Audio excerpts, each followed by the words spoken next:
Hello everyone! Welcome back again sa aking channel. This is Popsicles and for today's video guys ay may share po ako sa inyong Pampafresh. At ito po ay trending na trending sa TikTok. At ito na nga po siya, hindi ko na patatagalin. So this is Cherry Glow Light. Ayan, so ito po ay juice. Tapos sabi po dito, naturally glowing skin. So pampaglow daw to ng skin. Tapos meron tong ingredients na acai, raspberry, cranberry, cherry, strawberry, elderberry, at blackberry. Ayan. At sa bawat pack na ganito meron siyang 7 sachet at bawat sachet ay naglalaman ng 5 grams. At ayan sa likod po niyan, dyan yung mababasa yung mga ingredients niyan, tapos kung paano siya timplahin at yung mga nutrients na pwede nating makuha.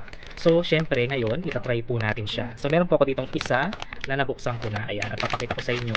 Ito po yung itsura ng kanyang mga sachet. Ayan. So, 7 po yan guys. So, it's good for 7 days. Ayan. So, kuha tayo ng isa. Ito po yung itsura ng isa niyang sachet. Titimplahin po natin yan. Ayan. So, kukuha tayo ng isang para timplahin. So, ito gugupitin natin siya para mabuksan. And then, kukuha tayo ng 250 ml to 300 ml water. So, ayan. So, konti lang kasi lalagyan ko siya ng ice kasi gusto ko malamig. Siyempre, mainit ang panahon, di ba? So, ilalagay lang natin siya dyan. Ayan, lalagay lang natin. Tapos, syempre, hahaluin natin siya. So, gagamit ako dito ng straw para haluin ko siya.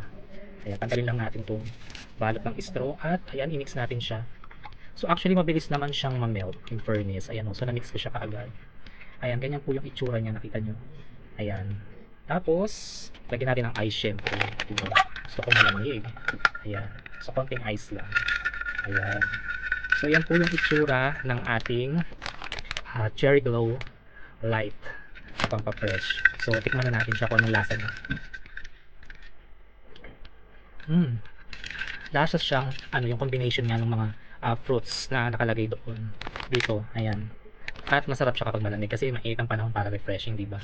Hindi siya katamisan, so medyo may pagkatabang siya, pero malalasahan mo yung mga fruit flavor niya. So ito po ay Pampafresh, ayan, at pampabata. So tayo pa nga dito, brighten glow, reverse time, even tone youthful, at ageless radiance. Wow, di ba? So kailangan natin ito para manatili tayong bata at glowing ang ating skin. So inumin na natin siya.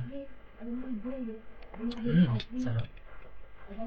So that's it guys. I hope na gustuhan niyo po itong ating Pampafresh na juice by Cherry Glow. Ayan, so ano pang hinihintay nyo guys? Mag-check out na po kayo dyan at magpa-fresh na po kayo. So that's it guys. God bless!